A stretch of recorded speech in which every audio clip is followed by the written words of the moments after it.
Ever wondered if a wrong turn could actually lead you to the right destination? What if a simple act of kindness could unlock a future you never dared to imagine?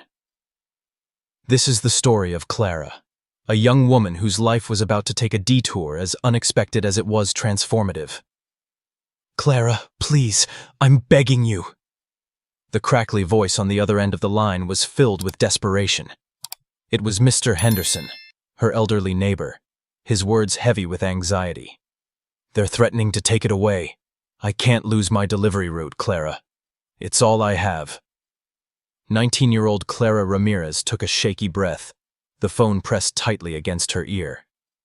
It was nearing midnight in her tiny one-bedroom apartment, the flickering fluorescent light casting long dancing shadows on the walls.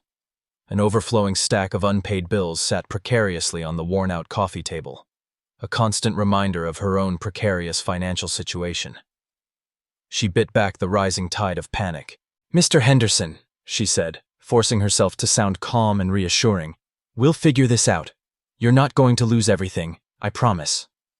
70-year-old Mr. Henderson had spent the better part of his life delivering groceries for Fresh Foods, a local organic grocery store.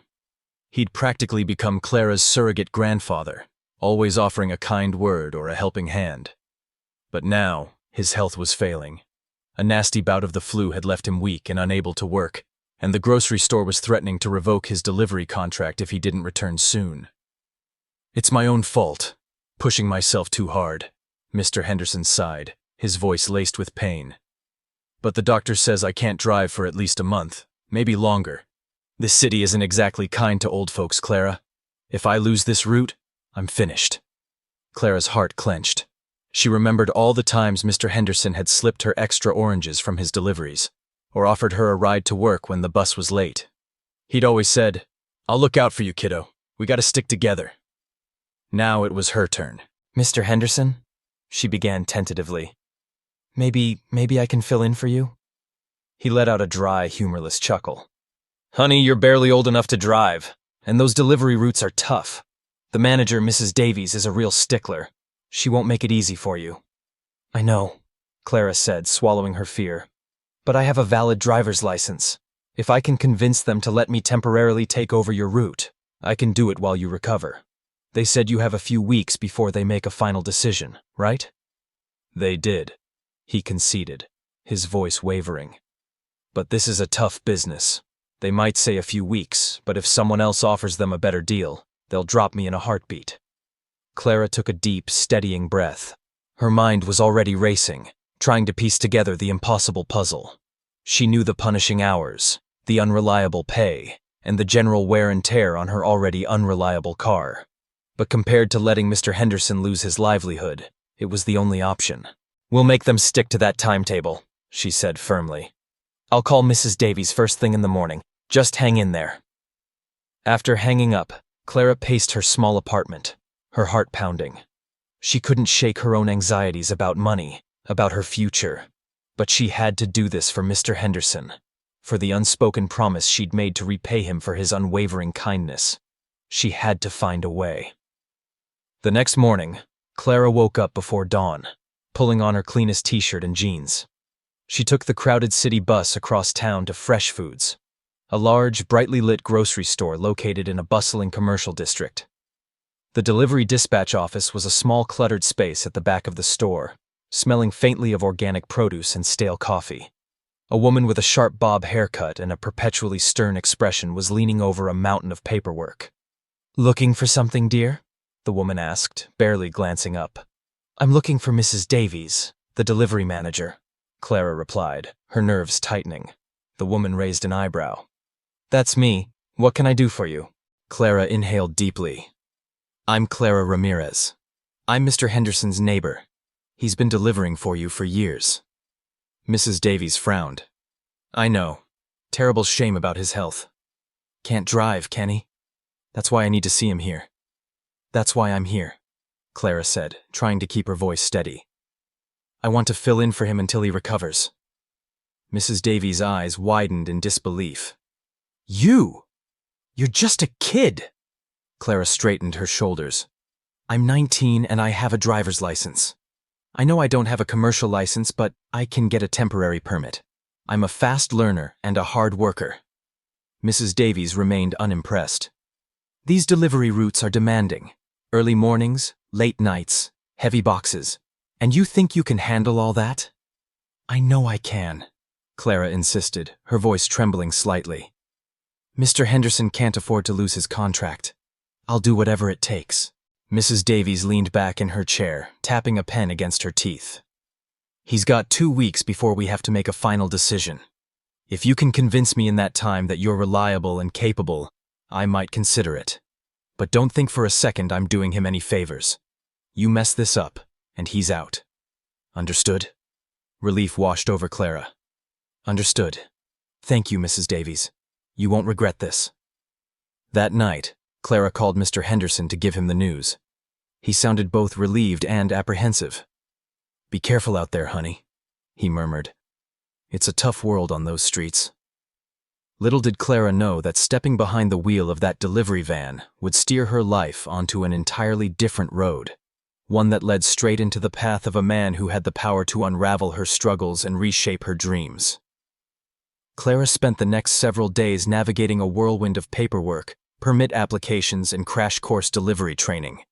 She had to pass a driving test, memorize delivery routes, and prove she could handle the heavy lifting. It felt like she was cramming for the most important exam of her life, except the stakes were Mr. Henderson's future. Finally, just in the nick of time, she was issued a temporary delivery permit, valid for 30 days. The same afternoon, she reported to Fresh Foods, permit in hand, ignoring the curious glances from the other delivery drivers. "Henderson's kid, huh?" one of them asked, a middle-aged man with a gruff voice. "He's a good guy, but you got any idea what you're getting into?" Clara forced a polite smile. "I'm about to find out." Mrs. Davies tossed her a set of keys to a beat-up white van, plastered with Fresh Foods logos. The driver's seat was worn and creaky. The air smelled faintly of damp cardboard. "Your route is printed out. It's a lot of ground to cover, so don't waste any time," Mrs. Davies said, her voice devoid of warmth. "And be back by 6 sharp. Got it?" "Got it," Clara replied, her stomach churning with nerves. Her first day on the job was a blur of early morning pickups, navigating rush-hour traffic, and hauling heavy boxes of organic produce to apartment buildings and office complexes. She discovered that some customers were friendly and appreciative, while others were demanding and impatient. She learned which routes were the most efficient, and which parking spots to avoid. Despite the stress and exhaustion, Clara felt a surge of pride with each completed delivery. She was working for a living, helping Mr. Henderson, and proving she could handle anything life threw her way. "This is temporary," she told herself, "just until he's back on his feet." But Mr. Henderson's health continued to decline, requiring more doctor visits and expensive medication. Clara found herself working longer hours, scrimping and saving every penny to cover both her own living expenses and a chunk of his mounting bills. She often ended her shifts exhausted, her muscles aching, her hands raw from carrying heavy boxes. One afternoon, she had just finished a particularly grueling delivery run when her phone buzzed with a text from Mr. Henderson. "Doc says I need more tests. Might need surgery. So sorry, Clara." Her heart sank. Surgery meant even more time off work, more medical bills. How long could she keep this up? Suddenly, her dispatcher's voice crackled over the radio. "Van 7, we need you at the Westbridge Business Park. Priority delivery to Hamilton Enterprises. You available?" Clara hesitated. She was exhausted, sweaty, and starving. But priority deliveries paid well, and every dollar counted. "Dispatch, this is Van 7. I'm on it." When she arrived at the sleek, modern office park, surrounded by perfectly manicured lawns and towering glass buildings, Clara felt acutely aware of her own scruffy appearance and her beat-up delivery van. She smoothed her hair back and tried to put on a professional smile. Her delivery was to the executive suite on the top floor of the Hamilton Enterprises building. As she stepped off the elevator, she was greeted by a smartly dressed receptionist who pointed her towards a corner office with a breathtaking view of the city. A tall man in a sharp suit was standing by the window, talking on his phone. He turned as she entered, and Clara felt her breath catch in her throat. He was impossibly handsome, with a strong jawline, piercing blue eyes, and an air of quiet confidence that radiated power. He ended his call and turned his full attention to her. "You must be the delivery person," he said, his voice deep and resonant. "I'm Alexander Hamilton." Clara swallowed hard. "Yes, sir. Clara Ramirez, from Fresh Foods." He smiled, a flash of warmth in his eyes. "Thank you for getting here so quickly. I was hoping these would arrive before my meeting." He gestured towards the large box of organic produce she was carrying. "I'm trying to promote healthy eating in the office," he explained. "Sometimes even CEOs need a reminder to eat their vegetables." Clara couldn't help but smile. "I agree. Everyone could use a little more fresh produce in their diet." She placed the box on a large conference table, carefully arranging the fruits and vegetables. As she worked, she couldn't help but steal glances at Alexander Hamilton. He watched her with an intensity that made her cheeks flush. "How long have you been doing deliveries?" he asked. Clara hesitated. "Just a few weeks. I'm filling in for my neighbor who's sick." He raised an eyebrow. "I see. You're remarkably calm for someone who's only been doing this for a few weeks." Clara laughed nervously. "I guess I have a lot riding on this." He didn't pry further, but she could feel his gaze following her as she finished her task. He handed her a generous tip, more than she usually made in an entire delivery route. "Thank you," she said, her voice catching slightly. Alexander Hamilton gave her a polite nod. "Can you wait here for about an hour? I have a follow-up meeting. If you're free, I'd like to use you for another delivery this afternoon." Clara blinked, startled. Sure. I can do that." And just like that, she spent the afternoon running errands for Alexander Hamilton. She picked up documents from his lawyer's office, dropped off a package at a charity auction, and even delivered a bouquet of flowers to his mother's apartment. She kept glancing at him in the rearview mirror, wondering who this man was and why he was so interested in her. He seemed to command respect wherever he went, his every word and action carrying weight. When the final stop came, a luxurious art gallery in the city's trendy Soho district, Alexander Hamilton opened the door but lingered. "Thank you, Clara. You're efficient and discreet. I appreciate that." He handed her his business card. "In case you ever decide delivery driving isn't enough." Clara didn't know what to say. She tucked the card into her pocket, watching as he strolled into the gallery. The entire day felt surreal, as though she'd stepped into a different world, a world of power, wealth, and effortless grace. She checked the tip he'd left, enough to cover Mr. Henderson's next doctor's appointment. Relief coursed through her veins. Little did she know that this was only the first of many strange and fortuitous encounters with the man who would come to embody the second chance she so desperately needed. Over the next few weeks, Clara fell into a grueling routine, waking at sunrise to help Mr. Henderson with errands, hitting the road by mid-morning for delivery shifts, and working late into the night to pick up extra routes. The city's bright lights often blurred into a continuous stream of motion, and Clara's only respite came in the form of quick naps in the driver's seat. Mr. Henderson's health wasn't improving. The tests revealed a serious heart condition, requiring expensive treatment and a long recovery period. Clara's small earnings barely covered her own rent, let alone the mounting medical bills. Each time the phone rang with a new invoice, she felt her heart pound with dread. One rainy evening, her dispatcher called in a panic. "Van 7, we need you at the Grand Central train station. VIP passenger needs to get to a private airport ASAP. High-paying fare, last-minute request." Clara was dog-tired, but she couldn't afford to refuse. She drove through sheets of rain to the station, her wipers working overtime. A single passenger waited under the flickering neon lights, a tall figure holding a sleek black umbrella. She flipped on her hazards, stepped out to help with any luggage, and then she recognized him through the downpour. Alexander Hamilton again. His eyes narrowed slightly against the driving rain. He gave a curt nod of gratitude as she opened the back door. "I didn't expect you," he said, sliding onto the worn leather seat. Clara offered a weary smile.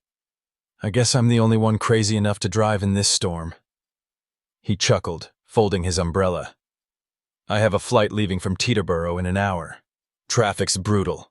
Think we'll make it?" Clara glanced at the deluge. "We'll do our best."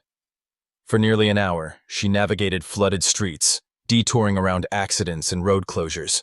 All the while, Alexander Hamilton tapped out emails on his phone, occasionally casting an appraising look through the windshield. Clara gripped the wheel, white-knuckled, adrenaline fueling each careful turn. "We might just make it," she muttered, spotting the airport exit sign.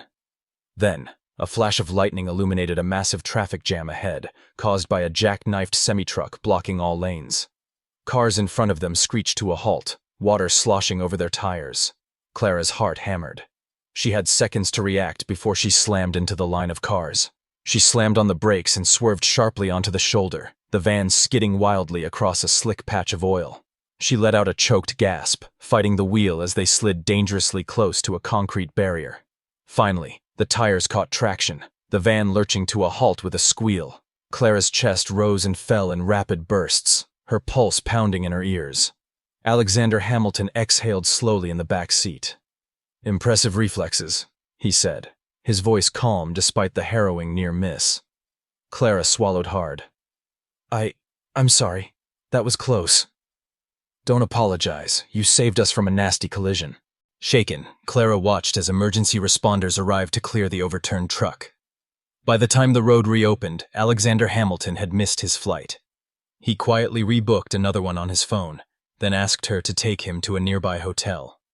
When they finally reached the hotel, Clara leaned her forehead against the steering wheel, relief and exhaustion mingling in the aftermath of the adrenaline rush. "You okay?" Alexander Hamilton asked, no trace of impatience in his tone. She forced a laugh. "I think I just aged 5 years." He reached through the partition and set a different business card on the dashboard. "Thank you, Clara. Seriously. If you need a real job, one that doesn't involve risking your life on wet roads, call me." She stared at the card. This one wasn't just his name. It read, Hamilton Enterprises, Alexander Hamilton, CEO. Her chest tightened. A CEO. Well, that explained the fancy suits and the huge tips. Too weary to think straight, she only managed a polite nod. Once he disappeared into the hotel, she slid the card into the glove compartment, uncertain if she'd ever be bold enough to use it. Clara's financial woes continued to mount. Mr. Henderson's hospital bills were astronomical. She owed her landlord 2 months' back rent. Bill collectors called daily. She spent every waking hour behind the wheel, chasing deliveries until her eyes burned from exhaustion. One crisp afternoon, she had just dropped off a delivery at a high-end boutique when her phone buzzed with a landlord's ultimatum. Pay within 7 days or eviction proceedings will begin. Her heart hammered. Clara tried to collect herself. She still had half a delivery shift ahead, but how could she concentrate on routes when she was on the brink of homelessness? Leaning against the steering wheel, she wrestled with a wave of despair. Then, as if summoned by fate, the dispatcher's voice rang out.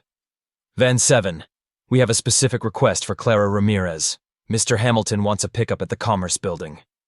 Clara's breath caught. Alexander Hamilton again. She remembered his second business card, tucked away in her glove compartment. Her pride balked at the idea of revealing her dire circumstances to him, but her survival instinct told her not to pass up a high-paying fare. She accepted the call, driving to the Commerce Building, a gleaming skyscraper that practically screamed wealth. Sure enough, Alexander Hamilton waited in the lobby, tapping on his phone as she parked. He stepped inside, appearing slightly harried. He settled in the back seat, discarding his usual suit jacket beside him. "Thanks for coming on short notice. My driver's out of town, and you're the only person I trust to navigate midday traffic without losing time." Clara forced a smile. "Happy to help." They pulled away from the curb, merging with the sea of cars. Alexander Hamilton rattled off 3 meeting locations, all scattered across the city. He paused, catching her exhausted expression in the rearview mirror. "You don't look well, Clara. Everything okay?" She hesitated, not wanting to burden him, but a painful pang of desperation twisted her gut. "I'm just dealing with some family stuff and money problems," she admitted. He studied her carefully. "Is there anything I can do?" She forced a small laugh. "I don't think so, unless you can magically pay my rent and get my neighbor's hospital bills covered." A hush filled the delivery van. She regretted her flippant remark, but her frustration bubbled close to the surface. "Let me know if you change your mind," he said gently. Then he resumed tapping on his phone, giving her the space to breathe. For the rest of the drive, Clara fought off the knot in her throat. This was the second time Alexander Hamilton had hinted at helping her. Could it really be that simple? Wealthy CEOs didn't just hand out money, did they? After a whirlwind of pickups and drop-offs, she parked outside an elegant restaurant. Alexander Hamilton beckoned her to join him for lunch. "On me," he insisted. Initially, she refused, but her stomach growled audibly. He wouldn't take no for an answer. Inside, crystal chandeliers sparkled over white linen tables. Clara felt painfully out of place, but Alexander Hamilton made her feel more comfortable by discussing neutral topics. Her driving challenges, the best coffee shops in town, random city gossip. Midway through the meal, he set down his fork, his expression serious. "Clara, I want you to consider something. I've been watching how you handle pressure, your resourcefulness, your grit. I could use someone like you on my team officially." She blinked, stunned. "You mean a job at Hamilton Enterprises?" He nodded. "An entry-level position, perhaps in administration. You'd earn more than what you make doing deliveries, and you'd have a real path to career growth. I can't promise it'll solve all your problems immediately, but it could be a big step up." Emotions warred within her. Hope, fear, skepticism. "I'm not sure I have the qualifications." "I value potential, Clara," Alexander Hamilton said, not just resumes. "Think it over. If you say yes, I'll help you get Mr. Henderson the financial support he needs for his recovery. With the money I promise to help him with, he can have a personal therapist to treat. He can go to the best hospital and recover his health." Clara felt tears prick her eyes, right there in the fancy restaurant. She had been drowning, and here was a lifeline. But she also knew how the world could be. Sometimes a lifeline came with strings attached. "Why?" she asked, her voice trembling. "Why are you offering me this?" His gaze was level, unwavering. "I used to be like you, struggling, hungry for a break. Someone saw my ambition and took a chance on me. I'm returning the favor." Clara inhaled, her heart pounding. She glanced at her phone to see a missed call from Mr. Henderson's doctor. Could she really walk away from the delivery route right now?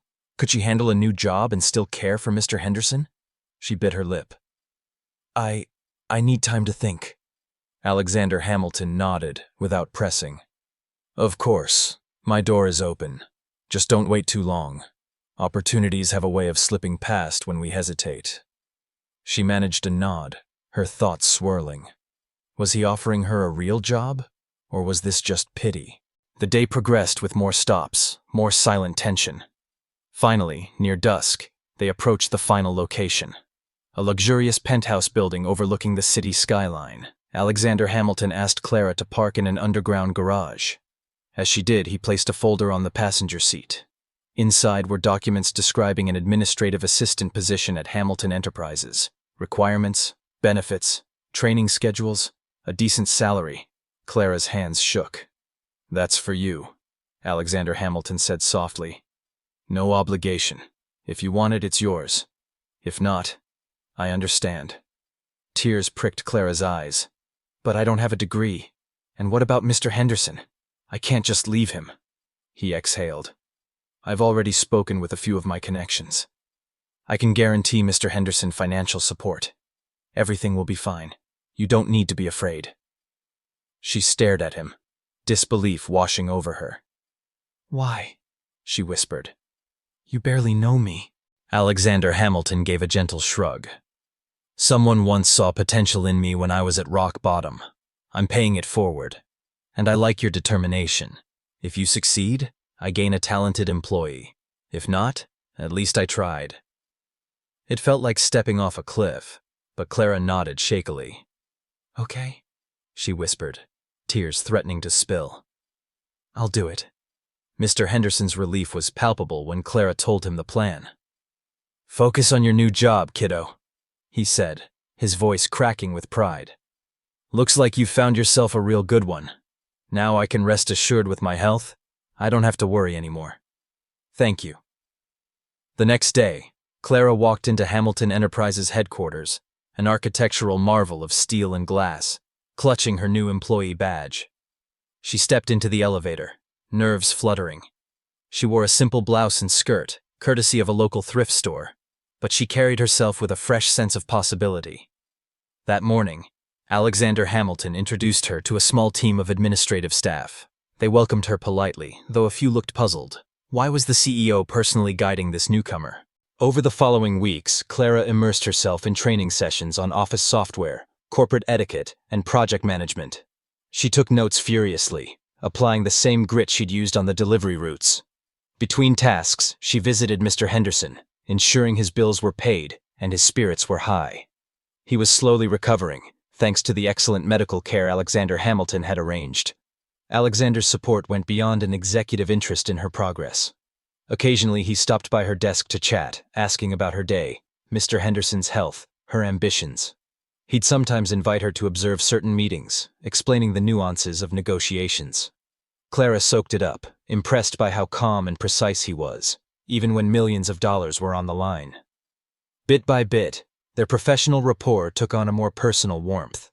They lingered over coffee breaks, talking not just about work, but about favorite foods, childhood memories, the future they dreamed of. Clara found herself looking forward to these moments more than anything else in the day.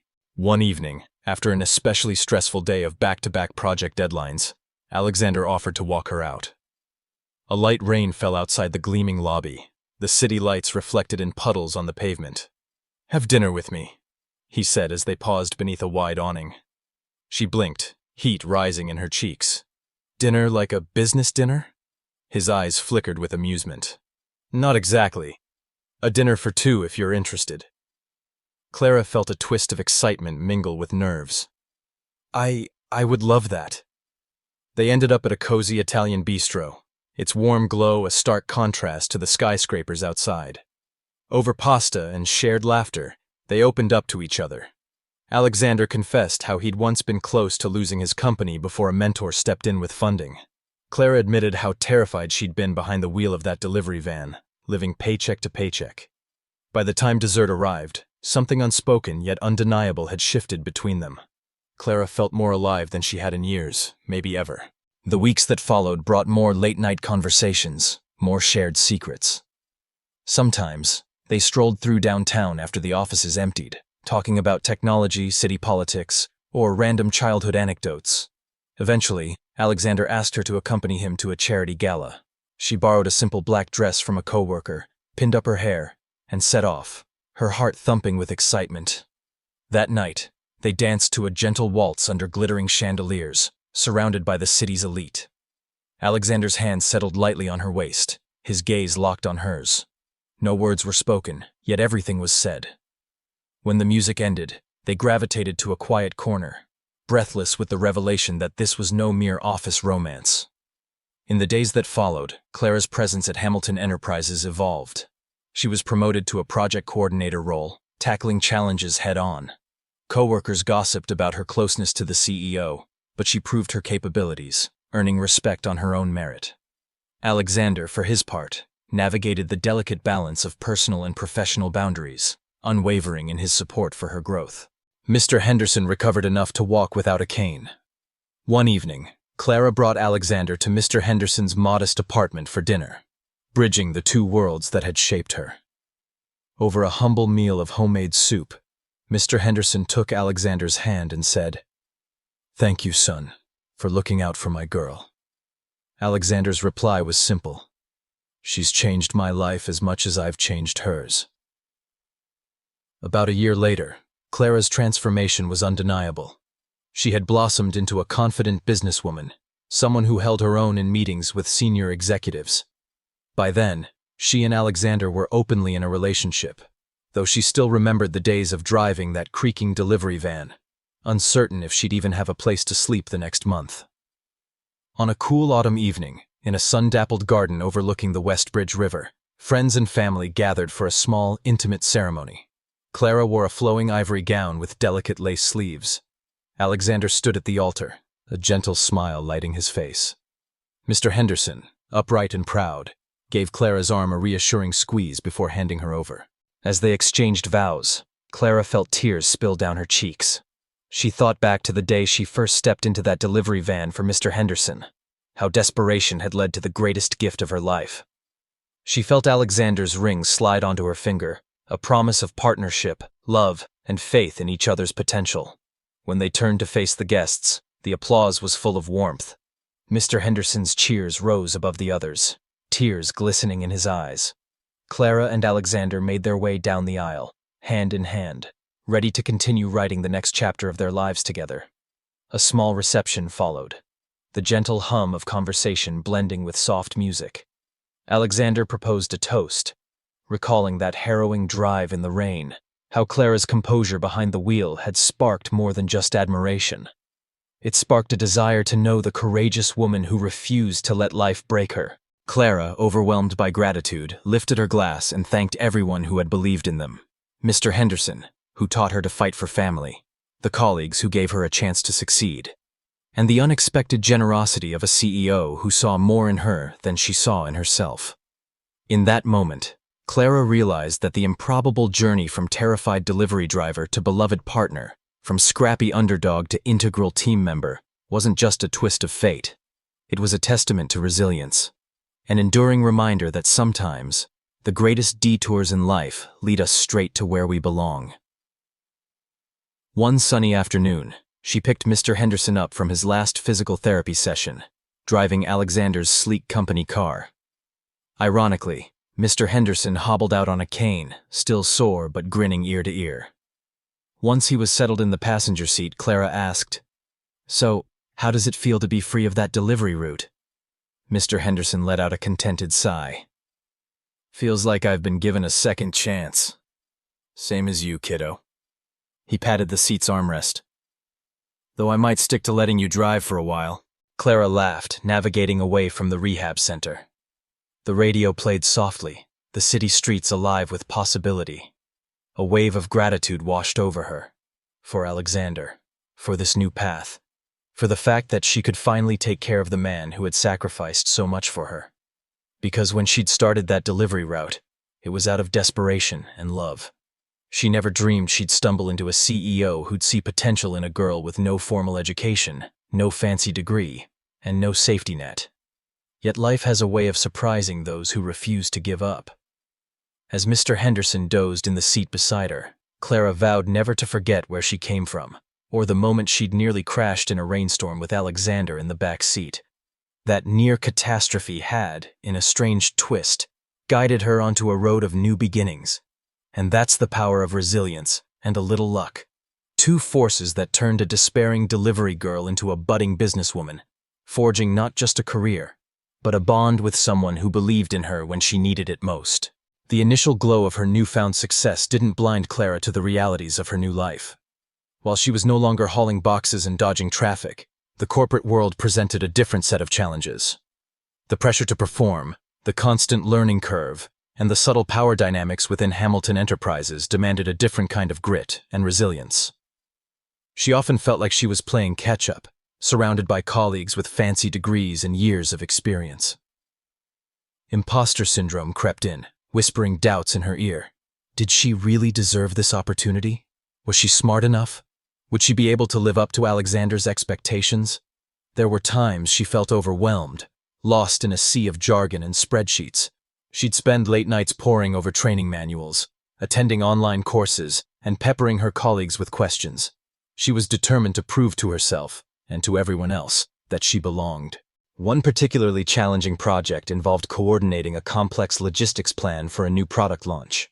Clara was tasked with managing vendors, tracking shipments, and ensuring everything ran smoothly. The pressure was immense, and she felt like she was juggling a dozen flaming torches. One afternoon, a critical shipment was delayed due to severe weather conditions, throwing the entire launch plan into chaos. Clara's boss, a seasoned executive named Mr. Davies, no relation to the delivery manager, thankfully, called her into his office. "Clara, what's going on?" Mr. Davies demanded, his voice laced with frustration. "The launch is on the line. We need that shipment here, and we need it now." Clara felt a knot of anxiety tighten in her stomach. She knew the stakes were high, and she felt responsible for the delay. But she refused to panic. Taking a deep breath, she explained the situation calmly and methodically, outlining the steps she was taking to mitigate the damage. She'd already contacted alternative shipping companies, negotiated expedited delivery, and kept all stakeholders informed of the progress. Mr. Davies listened intently, his expression softening slightly. "All right, Clara," he said finally. "I appreciate you keeping me in the loop. Just keep me updated, and do whatever it takes to get that shipment here."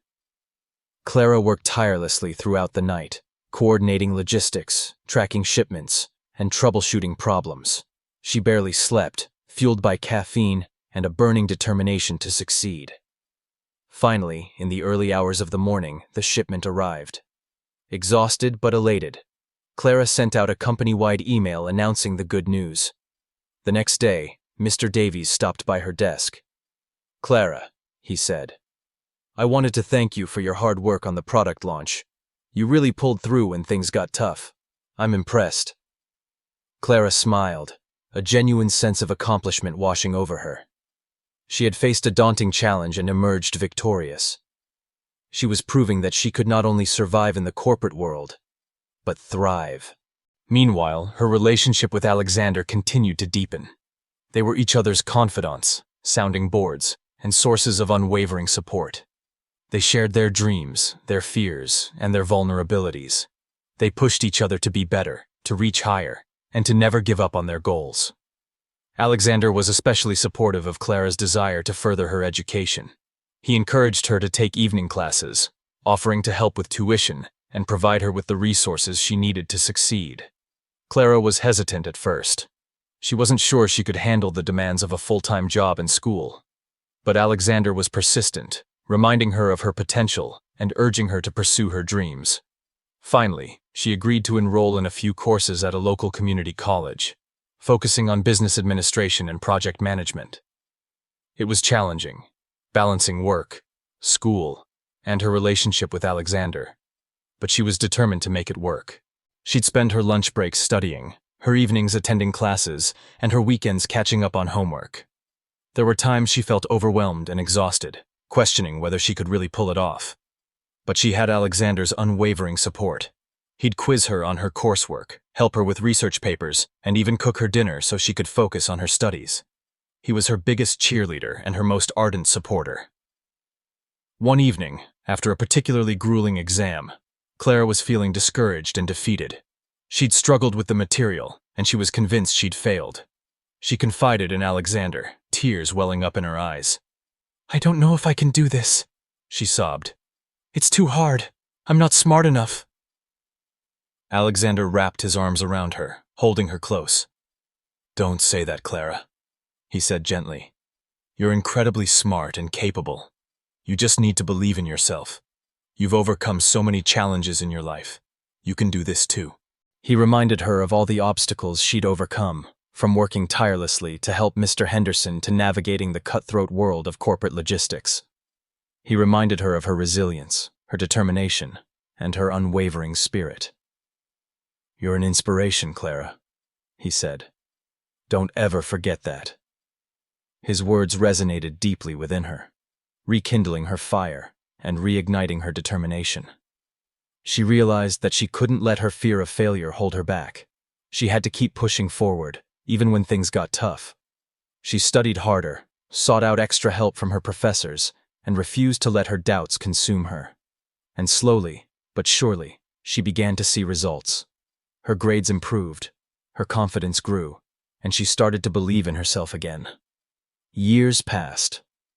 Clara excelled at Hamilton Enterprises, rising through the ranks to become a valued member of the leadership team. She earned her associate's degree, then her bachelor's degree, graduating with honors. She continued to support Mr. Henderson, ensuring he had everything he needed to live comfortably and happily. She and Alexander remained deeply in love, their bond growing stronger with each passing year. They were partners in every sense of the word, supporting each other's dreams and building a life filled with love, laughter, and shared purpose. One crisp autumn day, as they strolled through Central Park, hand in hand, Alexander stopped suddenly, his eyes sparkling with love. "Clara," he said, dropping to one knee. "Will you marry me?" Tears streamed down Clara's face as she nodded, her heart overflowing with joy. "Yes, Alexander," she whispered. "Yes, 1,000 times yes." Their wedding was a celebration of love, resilience, and second chances. Mr. Henderson proudly walked Clara down the aisle, his eyes brimming with tears of joy. Their friends and family gathered to witness their union, celebrating the improbable journey that had brought them together.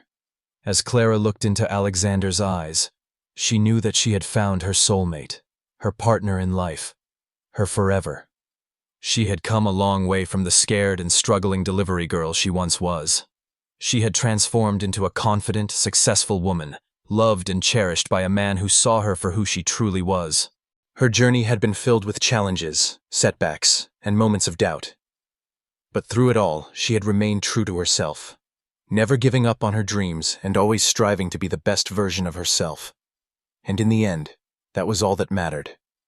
What can we learn from Clara's continued journey? Her story reminds us that success is not a destination, but a process. It's about embracing challenges, learning from our mistakes, and never giving up on our goals. It's about surrounding ourselves with people who believe in us and who support us every step of the way. It's about finding our purpose and living a life filled with meaning and passion. What obstacles are you currently facing in your own life? How can you apply Clara's resilience and determination to overcome those challenges? Who are the people in your life who believe in you and who can provide you with the support you need to succeed? Remember, you are capable of achieving amazing things. Don't let your fears hold you back. Embrace your potential, believe in yourself, and never give up on your dreams. Wishing you strength, resilience, and unwavering belief in yourself on your own incredible journey. And if you enjoyed this extended chapter of Clara's story, please subscribe to our channel for even more inspiring tales of love.